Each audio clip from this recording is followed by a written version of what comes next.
the Middle of the Pack podcast. But I just wasn't myself. In the back of my mind, I was always talking about running, and I missed running, and I needed to get healthy. And it was actually my husband who said, just put your running trainers on. You never said to put your Wellington boots on. That is Laura Stenton Slater, our guest this week, who is about to run the London Marathon in a pair of Wellies for the charity Unique. We start off the conversation where she just talks how she got into running. Welcome to episode 26 of the Middle of the Pack podcast. So, probably back when I was a teenager, I did cross country at school, but I just dabbled with it, you know. Before that, I was a really fat lass, if I'm going to be honest, really overweight. And in my teenage years, I did find sport. So I lost the weight and I really enjoyed it, but I didn't believe in myself. So I just dabbled with it.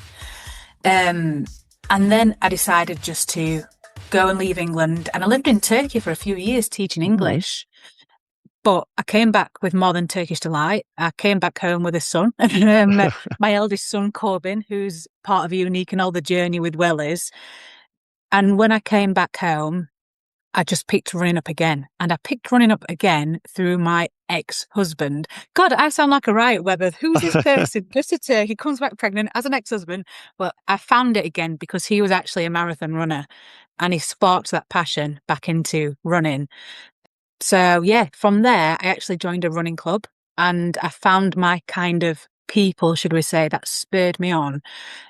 But I got so deep into running that I was analysing every stat. I wanted to win every race, you know, and running became more than just running. It became not just an obsession, what we talk about on social media.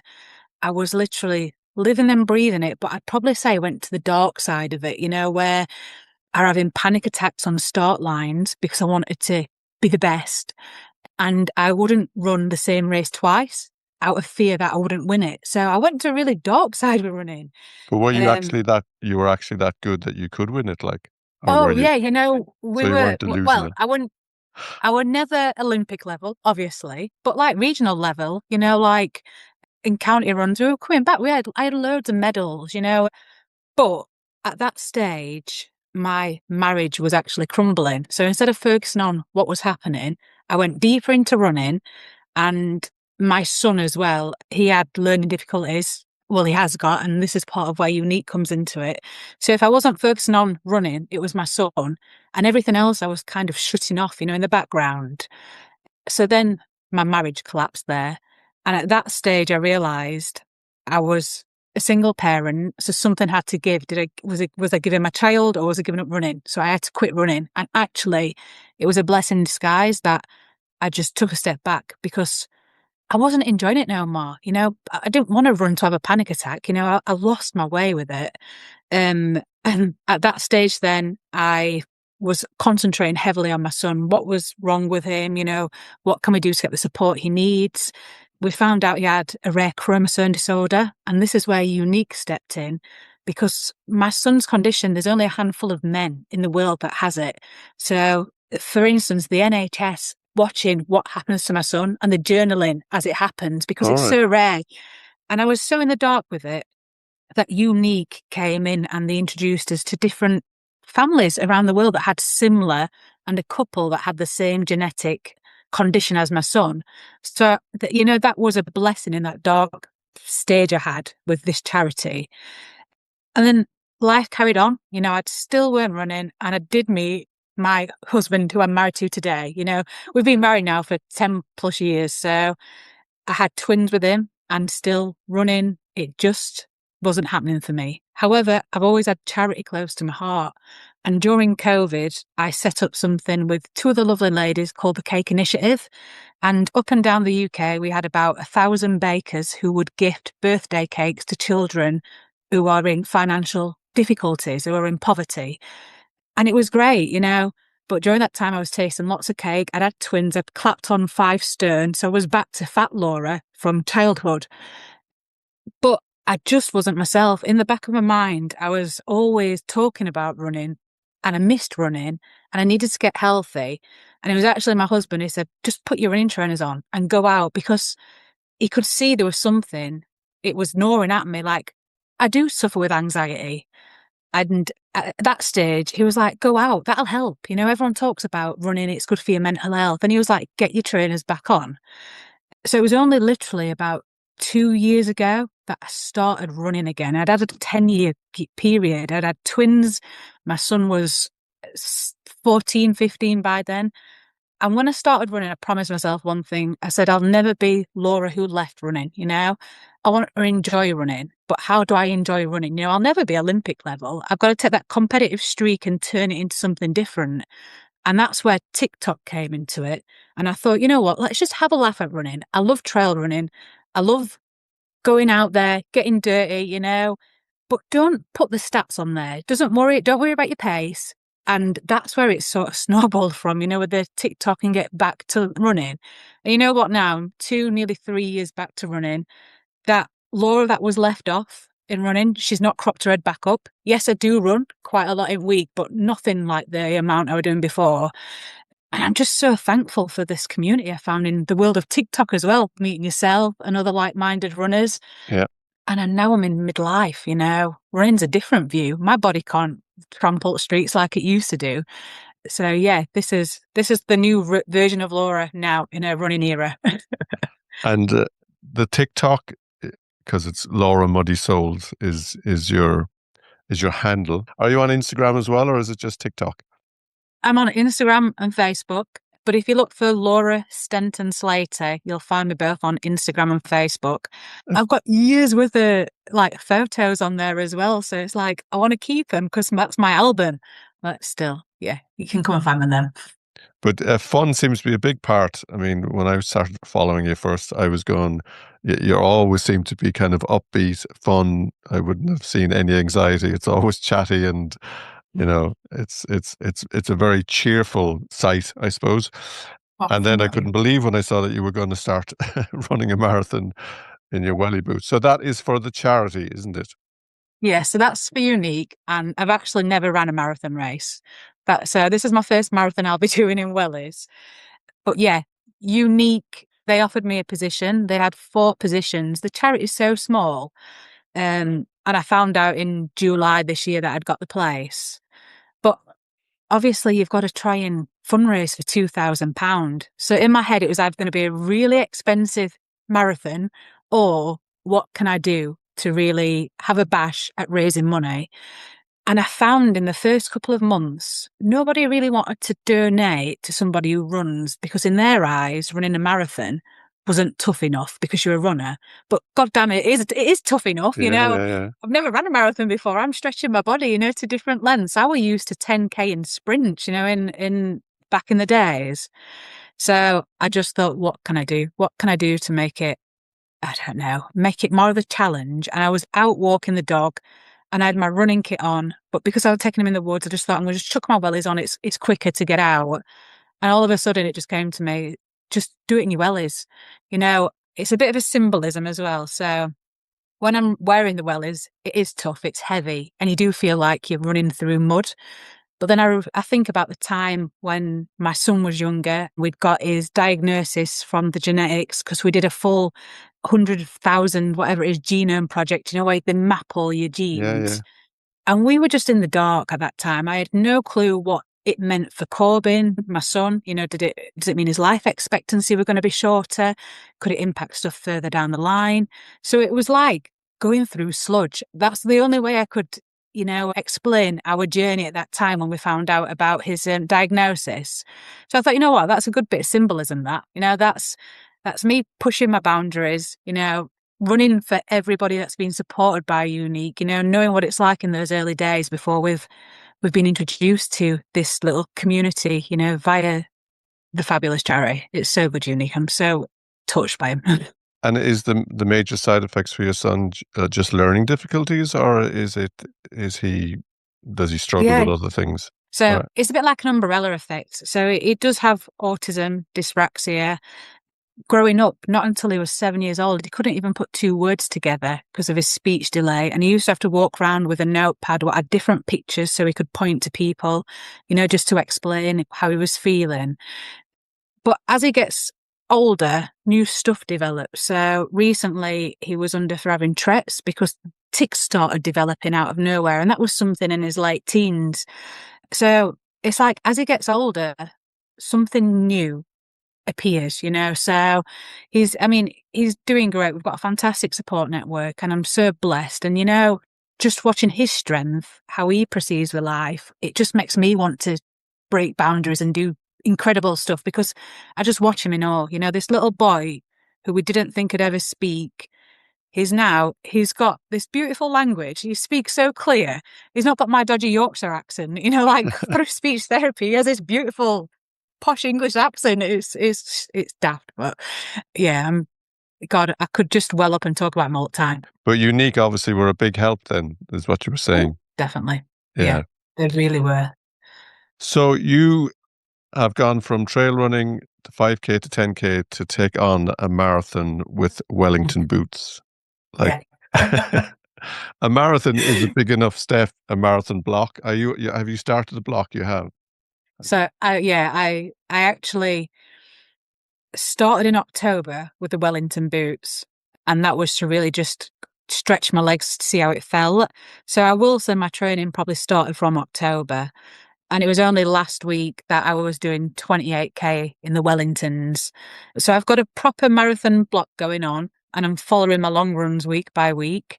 So tomorrow I've got a 30K block, but that's not in my wellies. That'll be in trainers. And my next long run in my wellies will be in 2 weeks' time where I do 32K.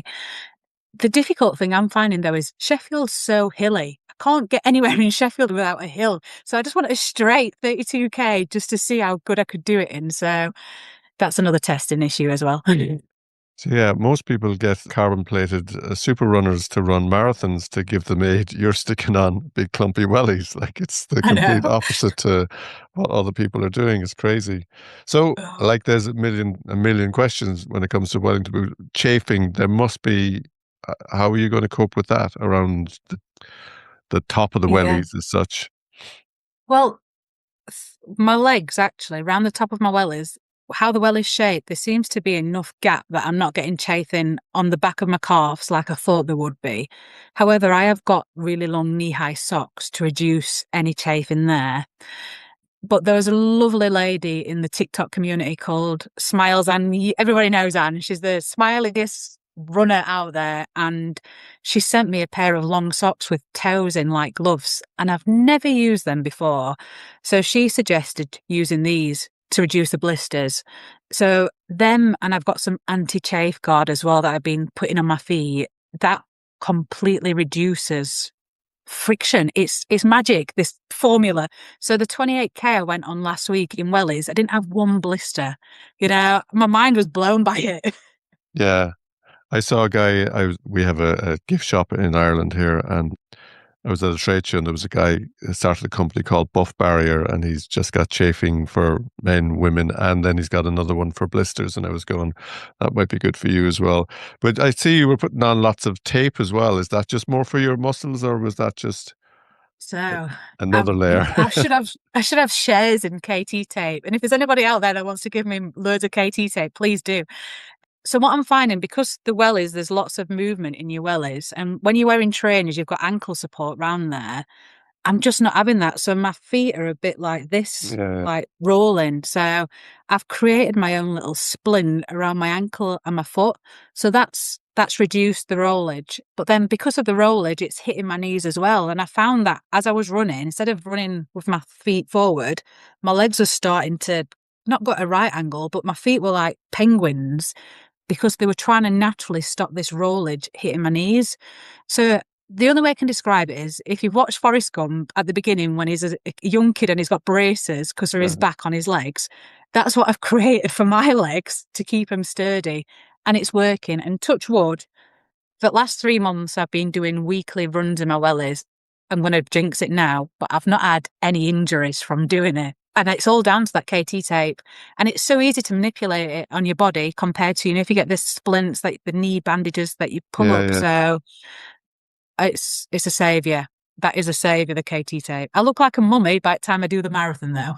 Yeah, your prep time must be like take ages to get kitted up. But you must have gone through lots of wellies as well, did you, to start with? So I'm on my third pair of wellies. So the reason why I'm on my third pair is, firstly, I did try hunters. And this is I love hunters wellies. I've always used them for dog walks, but there's absolutely no grip underneath them. So I was slipping and sliding in those.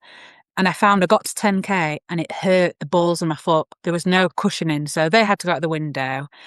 And then the actual world record holder for both the men and women in running a marathon in wellies, they used a certain brand of welly, LBC wellies. So I bought a pair of those wellies and they were absolutely fantastic.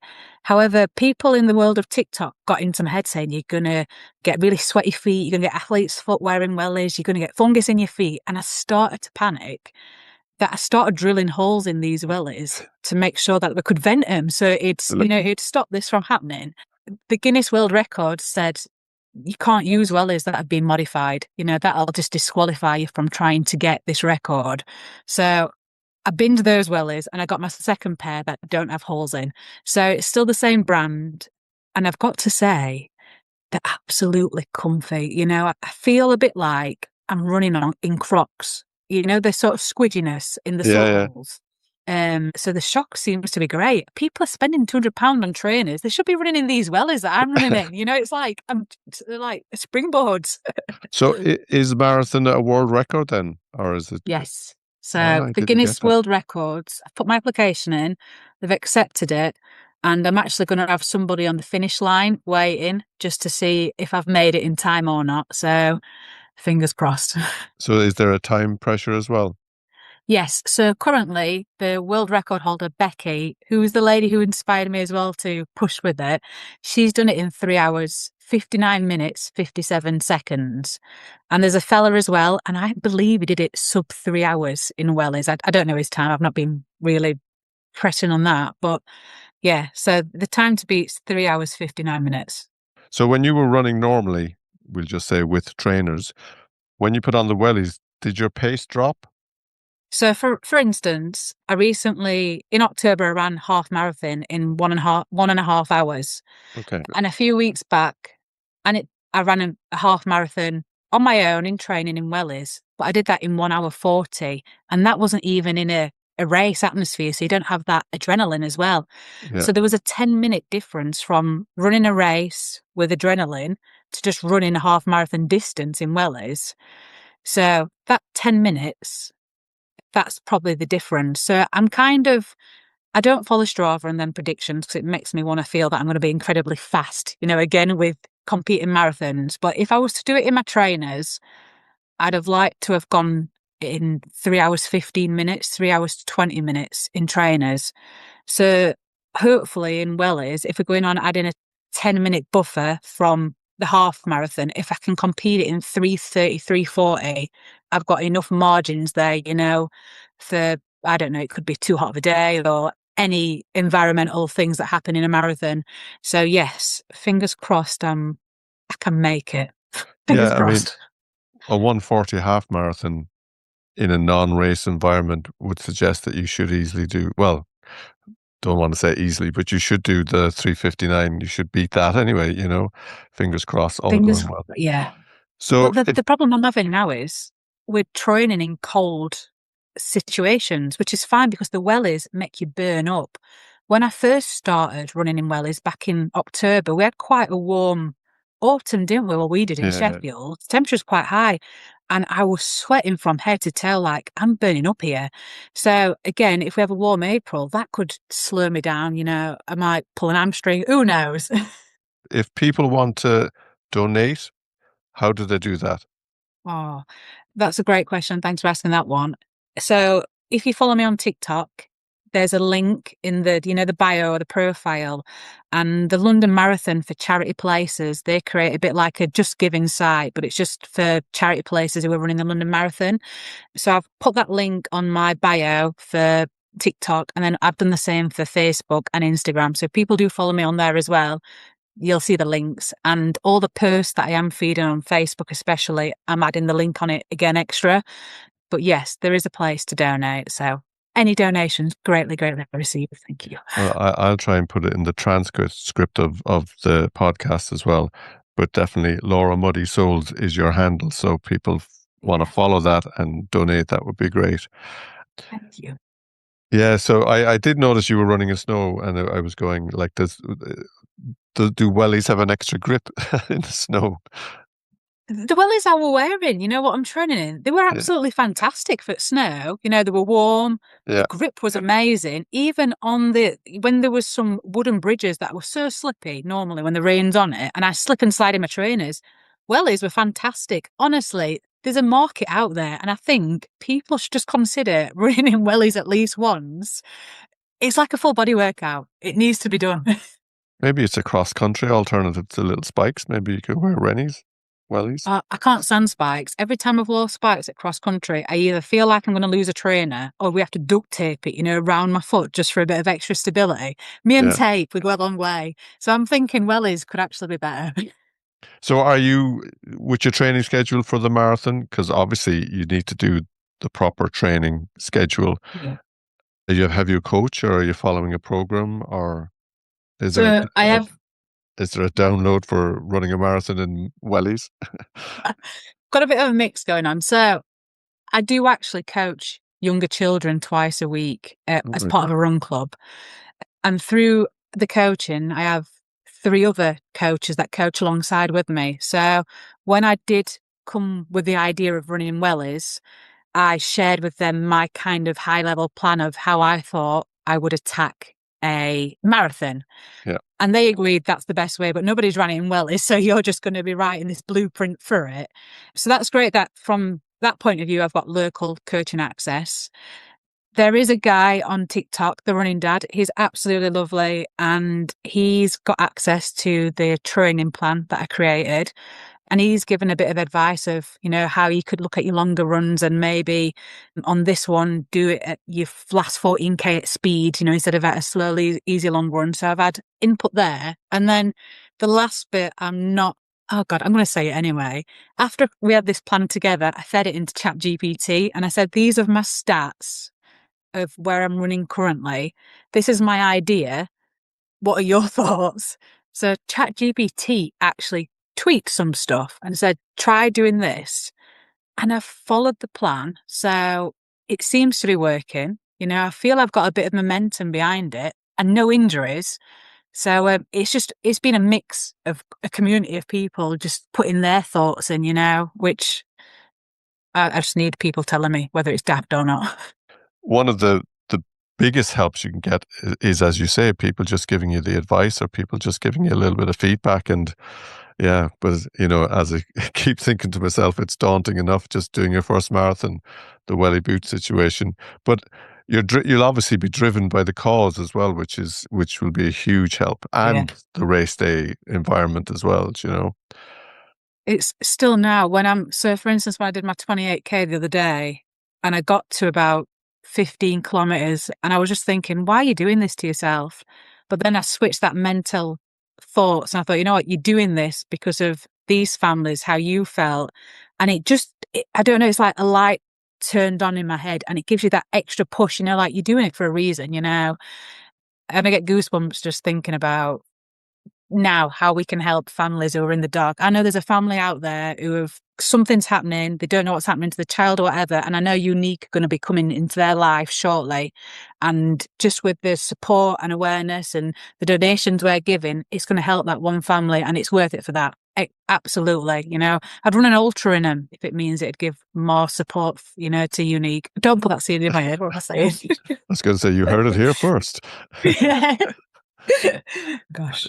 But it is amazing and fair dues.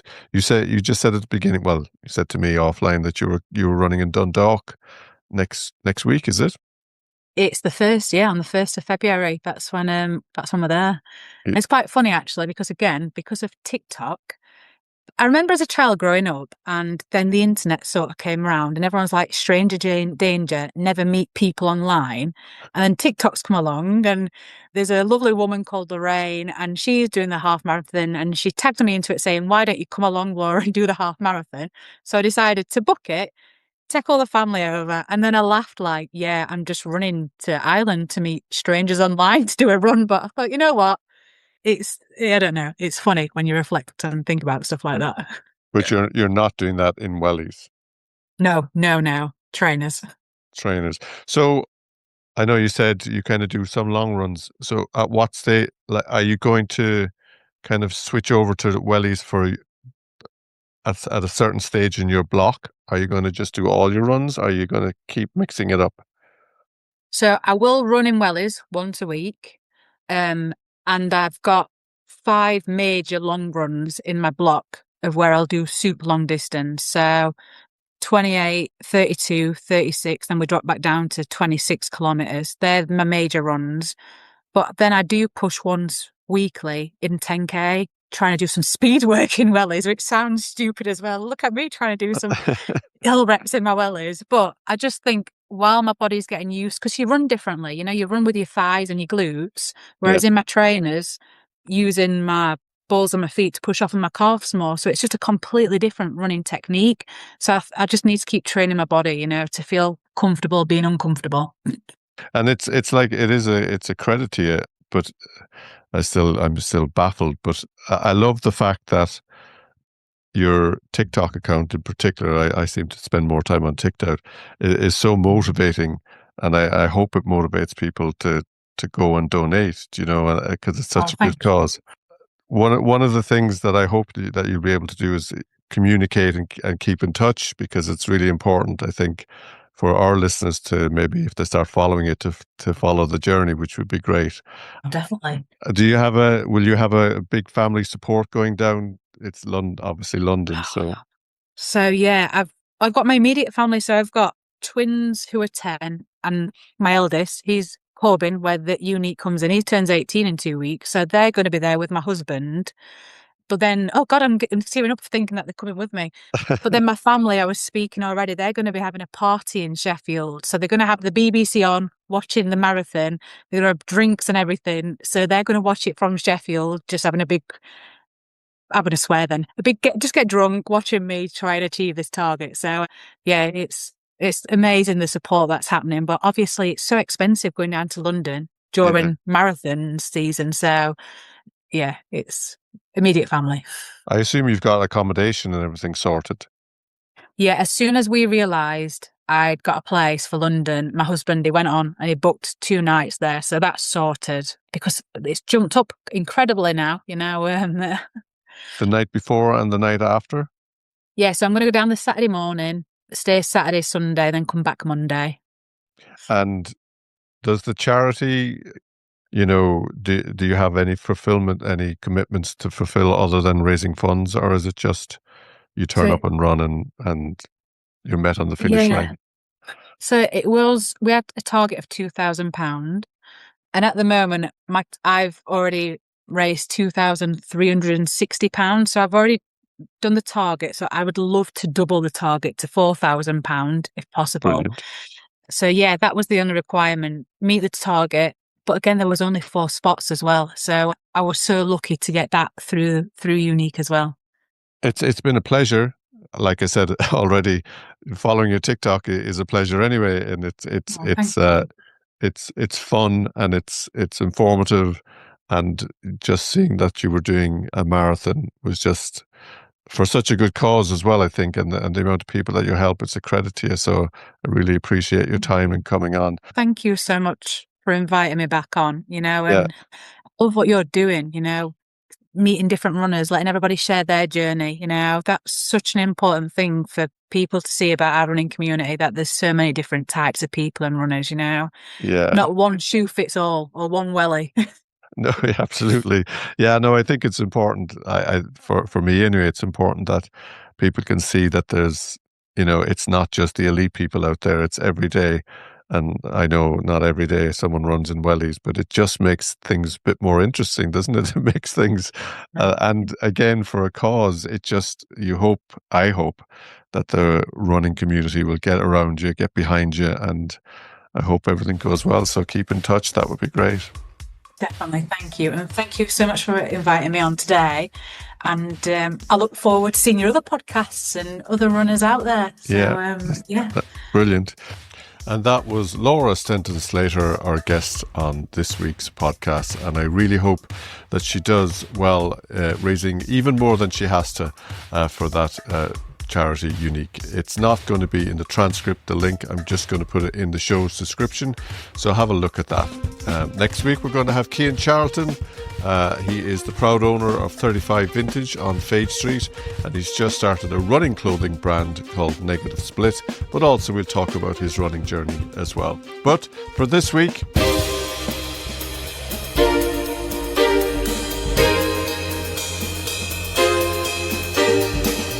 thanks for listening and keep on running.